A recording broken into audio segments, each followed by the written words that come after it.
Lee Marvin was known for lending a hard-edged authenticity to his film and television roles. Much of that edge came from his time in the Marines, which predated his time in Hollywood. When Lee passed away in 1987, he was buried alongside fellow war heroes and given a gravestone that made no mention of his career as an actor. Join Factsverse as we explore how Lee Marvin's gravestone only tells half the story.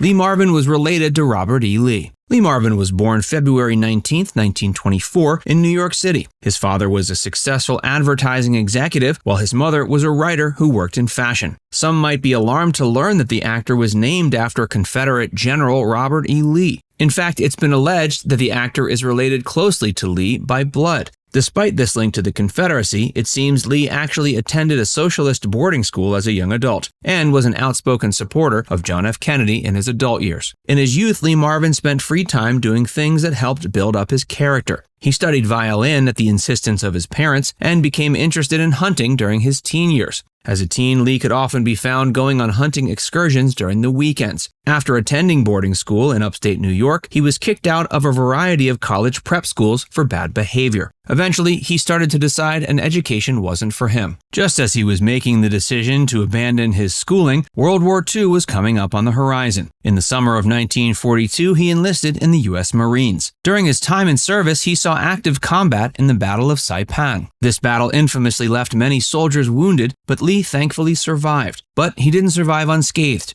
He received machine gun fire to the buttocks. As a result, he was given a Purple Heart Medal. How Lee became an actor. After World War II ended, Lee Marvin returned to upstate New York. He began working as a plumber's assistant at a community theater. It was during this time that destiny came calling in an unlikely way. One day, an actor fell ill not long before a performance was supposed to occur. A replacement was needed pronto, and Lee physically fit the bill. He was unsure whether he was right for the part, but he took the risk. What resulted was a successful career in acting. After his first performance, Lee Marvin continued acting in off-Broadway productions around New York. Eventually, he worked his way to Broadway. He made his Broadway debut performing in a production called Billy Budd. Though it was only a small role, bigger things were about to come. As his star began to rise, he decided to make the move to Hollywood. He arrived in California in 1950, and it wasn't long before he was making a name for himself. As Lee began acting in Hollywood, he found he had the ability to occupy a fairly specific niche. There weren't many people in the entertainment industry with combat experience, which put Lee at a decided advantage over many contemporaries. His combat experience not only led to him getting a lot of tough guy roles, but it also led to the actor being utilized for consultation purposes during a lot of the productions he acted in. When directors wanted to know whether or not their actors were holding their guns right, they turned to Lee. He made his film debut in 1951's You're in the Navy Now. In 1953, he starred in the Fritz Lang-directed film The Big Head. That same year, he co-starred with Marlon Brando in The Wild One. Though Lee certainly appeared in a variety of notable film projects over the course of the 50s, it was a television role later in the decade that cemented the actor's status as a star. That role was Chicago policeman Frank Ballinger on the TV series M Squad.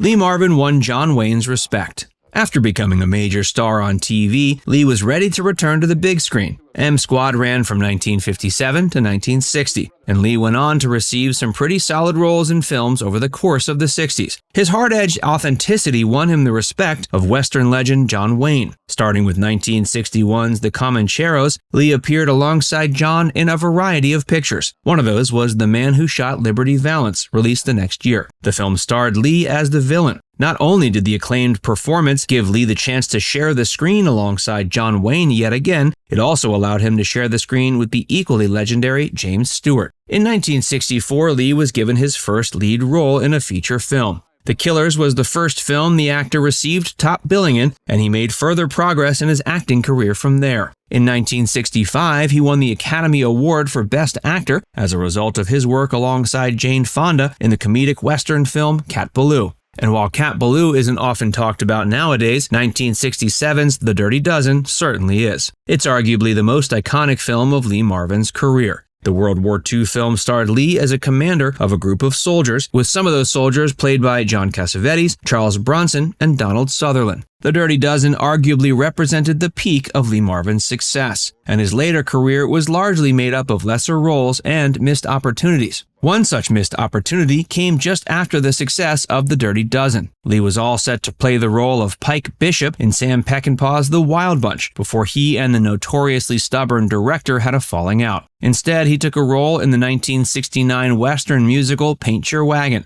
That film also starred Clint Eastwood. It's notable for the fact that it gave Lee Marvin a successful song. His performance of the song Wand'rin' Star became a radio hit. Lee turned down the role of Quint in Jaws. Another missed opportunity came when he turned down the role of Quint in Steven Spielberg's adaptation of the novel Jaws. According to Marvin, he turned it down because he had a lot of fishermen friends and he feared they'd make fun of him if they saw him up on the big screen trying to play heroic with a giant fake shark. He was actually a pretty serious fisherman himself, though he never made the practice anything more than a hobby. Still, he had a respect for the professionals and didn't feel he was the right choice to play Quint. The character ended up being played to universal acclaim by Robert Shaw, who Lee Marvin would go on to co-star alongside in 1978's Avalanche Express. The last big role Lee took during his life was another iconic war film. This time it was 1980's Samuel Fuller directed The Big Red One. Following that, he performed in a few more minor film roles before passing away later in the 1980s. Some of those films include Death Hunt and Delta Force. Death Hunt was released in 1981, and it saw Lee Marvin grace the screen alongside his old Dirty Dozen co-star Charles Bronson. Delta Force was released in '86 and featured Chuck Norris in the lead role.